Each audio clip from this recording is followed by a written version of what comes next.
Bonsoir. Le 17 décembre 2017, Emmanuel Macron annonçait que toutes les centrales thermiques et à charbon qui existent en France seraient fermées pendant le quinquennat. Reprise en 2019 par Gazelle Énergie du milliardaire tchèque Daniel Křetínský, la centrale de Gardanne dans les Bouches-du-Rhône est depuis l'objet d'un conflit social.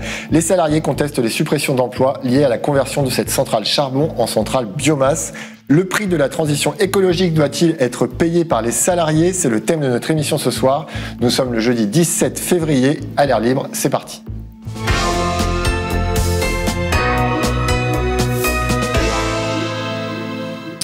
Judith Krivine, bonsoir. Bonsoir. Vous êtes avocate en droit du travail au sein du cabinet d'Eliens et vous accompagnez les salariés de la centrale de Gardanne. Alan Pirotina, bonsoir. Bonsoir. Vous êtes expert auprès des CSE au sein du cabinet Projexa et vous aussi vous travaillez avec les salariés de Gardanne. Et enfin, Nadir Adjali, bonsoir. Bonsoir. Vous êtes délégué CGT de la centrale de Gardanne et vous êtes à distance après une grosse journée de mobilisation. On va y revenir dans un instant. Nadir Adjali, je voudrais donc commencer avec vous. Aujourd'hui, les salariés de la centrale de Gardanne se sont mobilisés, mais pas seulement. Il y avait aussi des travailleurs du port de Marseille et des dockers de Fos-sur-Mer. En quoi cette journée était-elle importante ? Cette journée fait suite à la réunion qu'on a eue au ministère le 7 février, c'est ça, où on a rencontré les différents ministères qui nous expliquaient qu'il n'y avait pas possibilité que les ministères s'engagent sur les projets proposés par notre organisation et les divers acteurs, comme ils les appellent, économiques. Donc, partant de là, la Fédération Port et Doc, la Fédération Mines Énergie, l'Union départementale et les syndicats, que ce soit Docker de Fos ou du Grand Port Maritime de Marseille, ont décidé de cette journée de mobilisation pour exiger maintenant des réponses concrètes sur l'avenir du site de Gardanne et son développement industriel et la continuité de l'activité sur le port de Marseille-Fos. En fait, pour qu'on comprenne et que vous nous expliquiez, c'est quoi l'objet du conflit social actuel à la centrale de Gardanne, qui est une centrale donc à charbon vouée à la fermeture? Enfin, qui est une centrale à charbon qui a déjà fermé parce que Gazelle a anticipé la fermeture par rapport aux annonces du gouvernement. Elle a décidé de fermer en août sa production à base de charbon, où elle a licencié 98 salariés qui représentent 70% de l'effectif sur le site. Et c'est ça qui nous oppose à l'entreprise et à l'État. Parce que l'État a pris cette décision de fermeture des centrales à charbon, qui est une position complètement dogmatique, parce que la réelle problématique, c'est pas ce qu'on brûle, c'est ce qu'on rejette. Et l'objectif d'une vraie transition énergétique, et le titre de votre émission, en est parlant, est-ce que c'est aux salariés de payer le prix de la transition énergétique? J'irai plus loin, est-ce que c'est aux salariés et aux citoyens de payer le prix de la transition énergétique, parce que vous avez des licenciements, et vous avez l'augmentation de prix de l'électricité. Donc, ce qui nous oppose à l'État aujourd'hui et à l'entreprise, c'est quand on parle de transition énergétique, c'est quels moyens de production on met en place pour venir ou compenser ou dépolluer les outils existants pour maintenir une industrie aujourd'hui dans le département et dans notre pays. Et bien sûr, de fait, derrière, ça pose la question de l'emploi qui vient. Mais pour qu'on soit au clair, vous ne demandez pas à ce qu'on maintienne une production de charbon à tout prix à Gardanne? Alors, je vais répondre en deux temps. La première problématique, je ne pense pas, et je vous le redis, ce n'est pas la question de ce qu'on brûle. Parce que si on a des procédés qui existent technologiques, il y a 46% de l'électricité dans le monde qui est produite à partir du charbon. Il y a deux solutions. Où on crée des centrales thermiques propres. Ça veut dire que les technologies existent et on demande au patronat qui se gave aujourd'hui d'investir dans l'outil de production afin de dépolluer ces industries. Où on part sur une transition énergétique, vu qu'on est obligé de faire ça, on a proposé d'autres projets alternatifs qui viendraient pallier à la fermeture de cet outil. Et dans les deux solutions qu'on propose, on a une fin de recevoir et de l'entreprise et de l'État. Mais par contre, je le répète, le fait de fermer les 4 centrales thermiques en France ne résoudra pas la problématique écologique au niveau mondial, car on a besoin de procédés technologiques qui permettent de produire à base de charbon, mais d'une manière propre. Je vais rajouter un point. Aujourd'hui, l'argument du patronat et du gouvernement pour les entreprises, c'est plus la question économique, c'est la question environnementale. Ça veut dire que c'est un prétexte. C'est un prétexte. N'oublions pas que les premiers concernés par la pollution, c'est les travailleurs travaillent dans l'usine, et vu qu'on travaille dans cette usine, on ne vit pas loin, il y a nous et nos enfants. Donc, on est pour produire proprement. Mais nous ne sommes pas décideurs. Ce n'est pas nous qui mettons en place des outils qui polluent. C'est bien les patrons qui l'exploitent et le gouvernement qui les questionne et qui les gave à coups de mille. Comment vous expliquez justement que ça bloque, alors que vous avez des contre-propositions? Qu'est-ce qui bloque? À quel niveau ça bloque? C'est au niveau de l'entreprise ou c'est au niveau de l'État? Je pense qu'aujourd'hui, on est au niveau de l'État. Il y a 12 projets qui ont été posés sur la table dernièrement.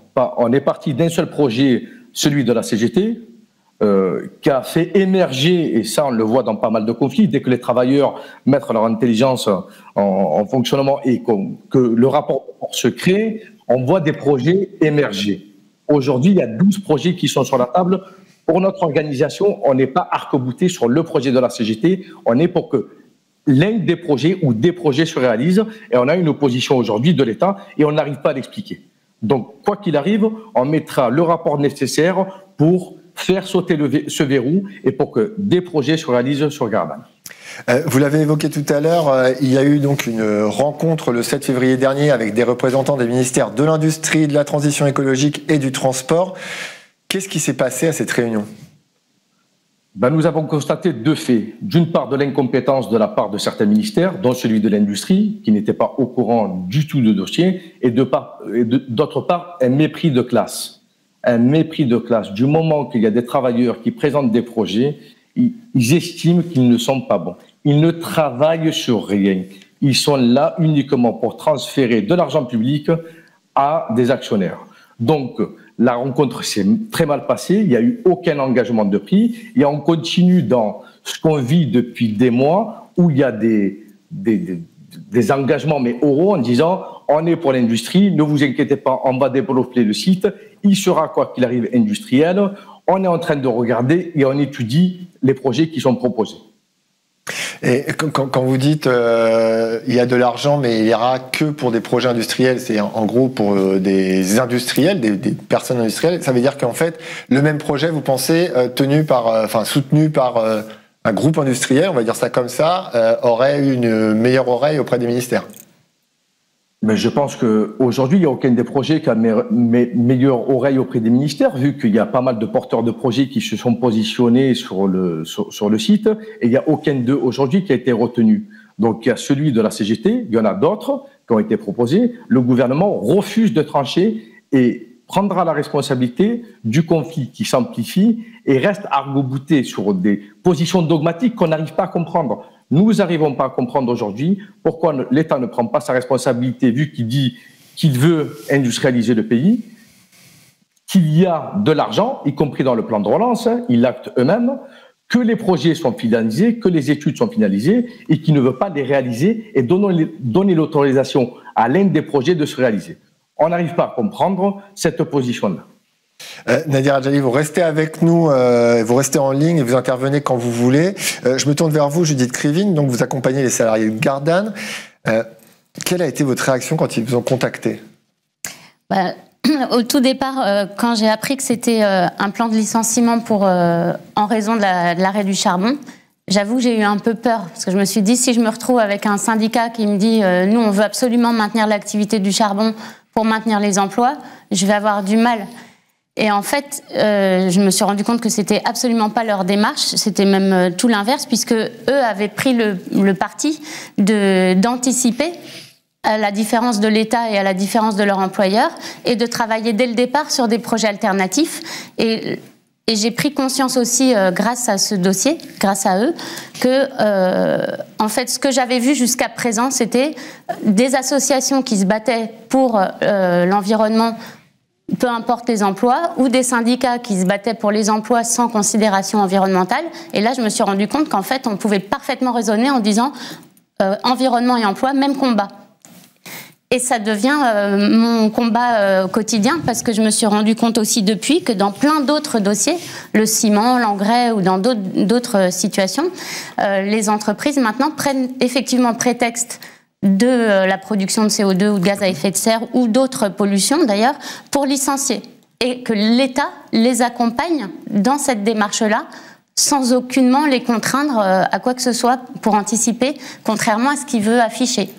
Alain Pirotina, donc pour Projexa, vous accompagnez vous aussi les salariés de Gardanne. Projexa les a aidés, on a entendu, à bâtir un contre-projet. Comment vous avez travaillé ensemble? C'est ma première question. Et j'aimerais après qu'on revienne sur quelque chose qu'a dit Nadir quand il a dit, mais vous savez, nous les salariés, on fait attention à notre santé aussi. Alors, il y a plusieurs éléments. D'abord, sur le contre-projet. D'abord, c'était pas un contre-projet, c'était un projet. Pardon. Comme l'a dit Nadir. Il n'y en avait pas en face. Le projet initial, il est porté par les travailleurs de Gardanne. Nous, on les a aidés techniquement pour le sérieux économique et pour construire quelque chose de viable socialement, écologiquement et économiquement.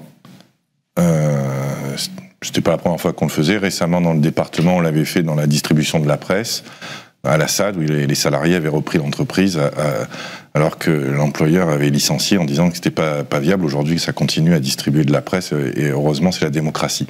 Donc, on les a aidés techniquement avec aux commandes le syndicat qui avait une demande de dire, comme l'a dit Nadir, il faut produire de l'énergie parce qu'on en a besoin. Il y a des emplois, il y a des technologies nouvelles. Et de construire avec un cabinet d'ingénieurs, de construire quelque chose de crédible et de sérieux. Et aujourd'hui, quand on présente le dossier, les gens ne nous disent pas qu'il n'est ni crédible ni sérieux. Ils nous disent même qu'il y a de l'argent. Et c'est vrai qu'aujourd'hui, il y a une contradiction, c'est qu'on se demande pourquoi. Aujourd'hui, il n'est pas... en tout cas étudié si sérieusement, mais ça pose une autre question, c'est les financements. Et je vous répondrai, parce qu'on a travaillé sur ces financements. Aujourd'hui, vous avez des acteurs comme la BPI ou la Caisse des dépôts, etc., qui nous disent qu'ils veulent la transition écologique, mais qui maîtrisent le plan de transition écologique au niveau économique. Aujourd'hui, c'est les grands groupes. Nadir l'a pas dit, mais il y a dans les décrets charbon, l'État a donné de l'argent à l'entreprise pour licencier. Donc c'était une de vos réponses aujourd'hui, voilà. Et donc la question, elle était comment on répond aux besoins des gens? Il y a besoin d'énergie, il y a quand même une précarité énergétique dans ce pays.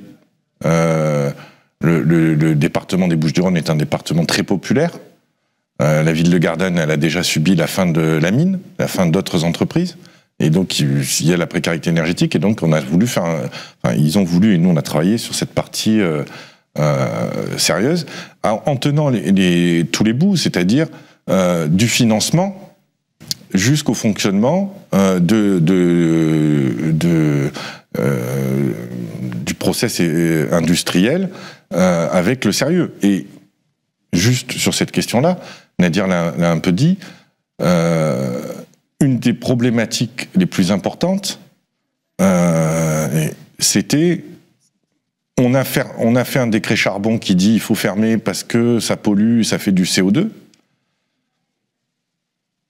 mais on n'a jamais interrogé l'entreprise de savoir quel procédé elle utiliserait pour continuer à produire. La sanction, elle est venue inévitablement sur les travailleurs et sur les collectivités locales qui vont perdre des recettes, et le marché devrait régler la question électrique. Et aujourd'hui, tout le monde, deux éléments après, c'est que vous vous chauffez à Paris, moi je suis Marseillais, je m'en excuse, mais vous vous chauffez à Paris avec du charbon allemand, parce que les centrales allemandes, elles sont au charbon, massivement. Ça, c'est la première chose. Et le prix de l'électricité a augmenté. Donc on n'a ni résolu la question économique, ni écologique, pour l'instant. Donc, nous, sur ce dont on nous a fait travailler, c'est un projet sérieux qui vise à répondre aux besoins sociaux, écologiques et économiques. C'est pas un projet de subvention à perte, bien au contraire. Judith Krivine, comment ça se fait que les salariés qui ont un projet comme ça n'arrivent pas à engager un rapport de force ou se faire entendre? Qu'est-ce qui fait que ça reste bloqué un peu comme ça? Je ne crois pas qu'on puisse dire ça pour ce qui concerne Gardanne, hein, qu'ils n'arrivent pas à engager un rapport de force et à se faire entendre. Pour l'instant, ils n'ont pas encore gagné, mais ça ne saurait tarder. Non, la problématique, c'est qu'on a on a donc un gouvernement en fait qui prétend vouloir faire de la transition écologique et qui finalement pousse des entreprises, accompagne et pousse les entreprises à dire on va faire de la transition écologique, mais on vous licencie d'abord. Et on a des outils juridiques, mais les outils juridiques sont pour l'instant interprétés d'une manière qui ne va pas au bout du raisonnement. Si on va sur les droits fondamentaux, il y a d'un côté le droit à la santé, de l'autre le droit à l'emploi. On se rend compte que les deux sont liés, évidemment. Et puis on a la fameuse liberté d'entreprendre, principe de valeur constitutionnelle. Et donc, en fait, tout le monde, l'État en premier et même les juges pour l'instant, ont tendance à toujours mettre la liberté d'entreprendre au-dessus de tout le reste, alors que même dans des directives européennes, il est inscrit noir sur blanc que les considérations purement économiques ne devraient pas pouvoir influencer tout ce qui concerne la santé et la sécurité des salariés, mais en vrai de tout le monde, pas que des salariés. Mais est-ce qu'il faut changer le droit? Comment on peut juridiquement contraindre les entreprises? Alors, soit on change les lois, soit on interprète les lois comme il faut. Les lois qui existent déjà. Aujourd'hui, les outils juridiques, je ne vais pas parler pendant des heures, mais il y a 3 outils juridiques essentiels en lien avec ça. Il y a le fait que quand on a un plan de licenciement ou qu'on travaille sur les orientations stratégiques de l'entreprise, les salariés sont en droit de faire des projets alternatifs. Et l'employeur a l'obligation d'y répondre de manière motivée. Ce qui s'est passé. C'est exactement ce qu'ont fait les salariés de Gardanne. Sauf que les réponses soi-disant motivées de l'entreprise ont été des réponses, pour faire simple, bidon, incohérentes, disons, en disant « vous n'êtes pas prêt, ça n'est pas mature », alors que ses propres projets à elle étaient beaucoup moins matures et beaucoup moins avancés que ceux des salariés. Mais aucune conséquence n'en est tirée. On se contente d'un contrôle de forme. Est-ce qu'il y a eu une réponse motivée ou pas? Ensuite, on a la fameuse loi climat et résilience. En plus, déjà, le mot résilience, pourquoi, qu'est-ce que ça vient faire dans une loi? Je ne comprends pas. Mais cette loi climat et résilience, elle vient dire désormais, on doit consulter les instances représentatives du personnel sur les impacts de l'activité sur l'environnement. Mais déjà, c'est prendre les choses un peu à l'envers.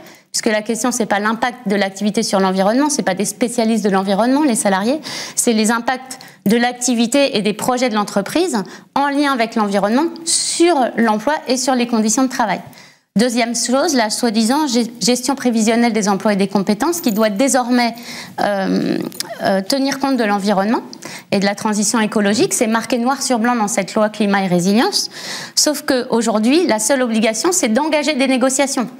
Engager des négociations, il n'y a pas de sanction, il n'y a pas de contrainte. Pour que ça devienne une contrainte, rien n'empêcherait les juges de considérer, par exemple, qu'on n'a pas le droit de licencier si on n'a pas fait le nécessaire, si on n'a pas adapté les salariés à l'évolution de leurs emplois et de l'activité. Et le troisième et dernier point, c'est tout ce qui concerne l'obligation de prévention de la santé et de la sécurité des salariés.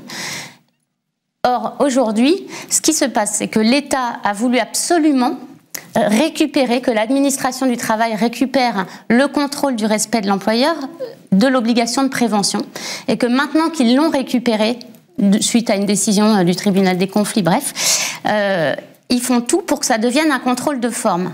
Or, ce qui se passe, c'est que au prétexte de la transition écologique, les entreprises licencient sans aucune anticipation, ni sur les conséquences des licenciements, sur la charge de travail, etc., ni même sur la sécurité.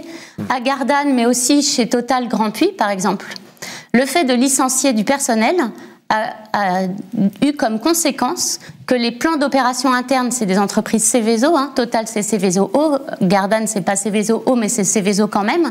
C'est les risques industriels. C'est les risques industriels qui concernent donc la sécurité en premier lieu des salariés, mais des citoyens autour, etc. Ça n'est plus applicable parce que maintenant on manque de personnel. À Gardanne, maintenant on va chercher des sous-traitants.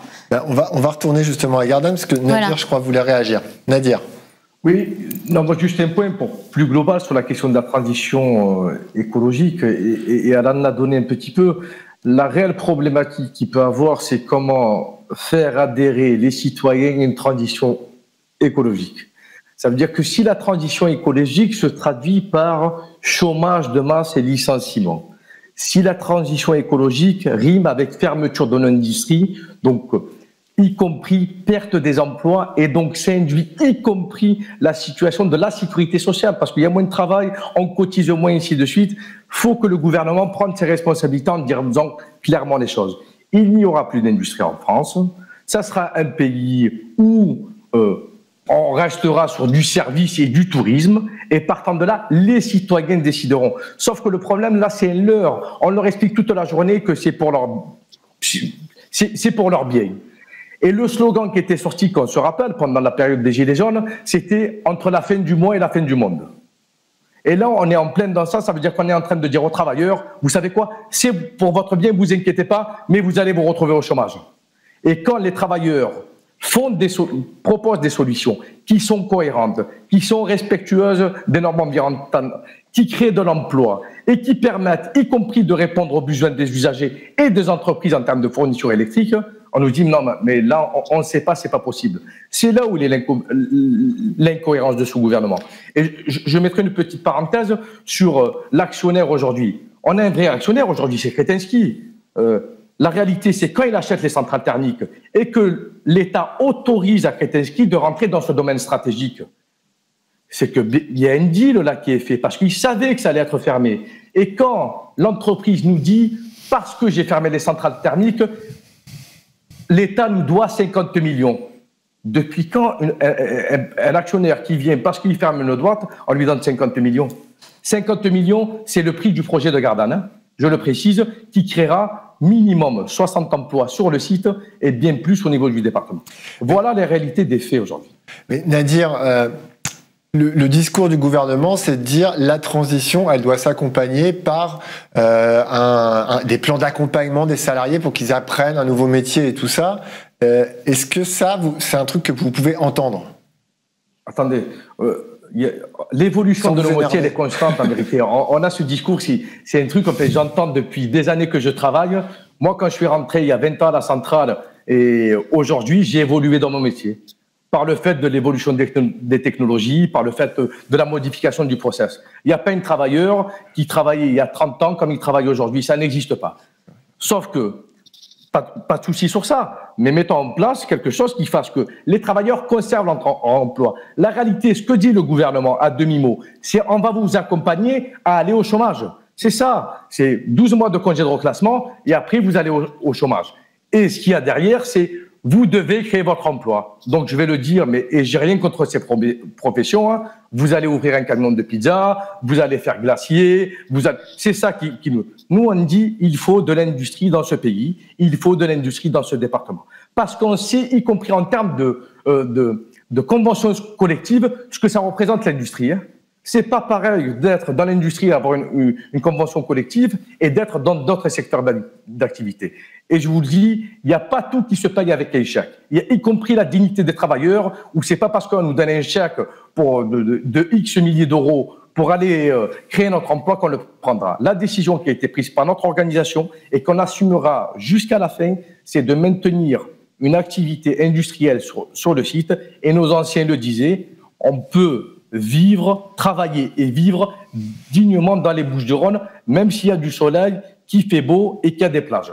Il y a de la place pour de l'industrie et du tourisme. Alan Pierrotina, je vous voyais acquiescer et dire oui, quand Nadir parlait. Ben, j'étais d'accord. C'était tout. D'abord, je travaille pour lui, donc en général, je suis d'accord avec lui. Parce que je suis discipliné. Non, mais au-delà de la blague, vous dites, la question c'est pourquoi les projets se font pas? Ben, parce qu'il y a deux modèles qui s'affrontent. Il y a le modèle d'un capitalisme français subventionné vers la transition écologique, où le gouvernement sous-traite la transition énergétique, c'est son plan de transition. C'est des subventions, des subventions, des subventions, des subventions. Et le marché, le capitalisme, réglera la question de la transition écologique. Et qu'en face, vous avez le projet des travailleurs de Gardanne qui dit « mais nous, on veut répondre à des besoins ». Aujourd'hui, les chiffres de Total sont sortis récemment, ils n'ont jamais gagné autant d'argent. Ils nous racontent qu'ils vont faire de la transition écologique. Mais c'est plus dans la maîtrise des citoyens. Et quand vous êtes, c'est les capitalistes qui décident et que c'est le marché et que c'est le choix du gouvernement, assumé, hein, c'est pas, voilà. Ben, il y a une rentabilité financière qui est attendue. Et quand vous investissez, même avec des subventions, qu'il y a une mobilisation financière, ben ça va peser sur l'emploi, ça va peser sur les salaires. Et qu'aujourd'hui, il y a une contradiction évidente. Ceux qui nous disent il faut la transition écologique, non seulement ils attaquent les emplois, mais en plus ils la déterminent tout seuls. C'est-à-dire qu'ils nous disent le CO2, le CO2, le CO2. D'accord ? Mais ça, vous adhérez avec ça quand même. Sur le fait qu'il y a un problème de CO2, évidemment. Mais la question, c'est que nous, on est experts auprès des comités des CSE sur les questions économiques, mais aussi de santé. L'histoire de la santé du monde ouvrier, elle est aussi vieille que les associations ouvrières et que les syndicats. Et aujourd'hui, il faut que les syndicats se battent dans les entreprises. Nous, on est contestés toutes les semaines en justice quand on veut faire une expertise sur la santé des travailleurs. Les employeurs le dénient, alors que les risques professionnels, les cancers professionnels sont connus. Nadir disait tout à l'heure, on vit à Gardin, on vit dans la centrale. Et à un moment donné, il faut être lucide. Ceux qui sont victimes de la pollution, c'est les travailleurs. Parle dans l'énergie, il y a une longue lutte.